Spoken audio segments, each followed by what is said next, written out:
करवीर निवासिनी अंबाबाई मंदिरातील उत्तरायणातील किरणोत्सव सोहळा गेली 2 दिवस सुरू आहे। काल मंगळवारी सूर्याची किरणं अंबामातेच्या पायापर्यंत येऊन लुप्त झाली होती। आज तिसऱ्या दिवशी सूर्याची मावळतीची किरणं 5:28 महाद्वारातून आत आली।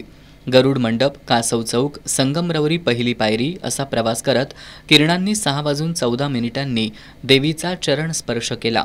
त्यानंतर 6:15 मूर्तीच्या गुडघ्यावर, 6:16 कमरेपर्यंत, 6:17 खांद्यापर्यंत पोहोचत 6:18 सूर्यकिरणं देवीच्या चेहऱ्यापर्यंत पोहोचली। आता या प्रवासाचं वैशिष्ट्य म्हणजे महाद्वार रोडलाच किरणांची तीव्रता आम्हाला फार चांगली मिळाली अपेक्षेपेक्षा। म्हणजे आजचं वातावरण स्वच्छ होतं, आम्हाला जी एक्सपेक्टेड आर्द्रता पाहिजे होती त्या पद्धतीने होते।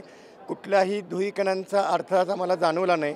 त्याच्यामुळं सर्वसाधारणपणे संगमरवरी पहिल्या पायरीला 6:09 स्पर्श केला। कटांजन म्हणून जी आत आहे देवीच्या चरणाच्या खालच्या बाजूला तिथं 6:13 आली। चरण स्पर्श 6:14 झाला। गुडघ्यापर्यंत 6:15 आले। कमरेच्या किंचित वरच्या बाजूला 6:16 आली। नंतर खांद्यापर्यंत 6:17 आली आणि 6:17 ते 6:18 या दरम्यान पूर्णतः चेहऱ्यावरती किरणं पडली। म्हणजे आजच्या किरणोत्सवाच्यातल्या तिसऱ्या दिवशी जे आम्हाला एक्सपेक्टेड होतं त्या पद्धतीने आजचा किरणोत्सव झालेला आहे।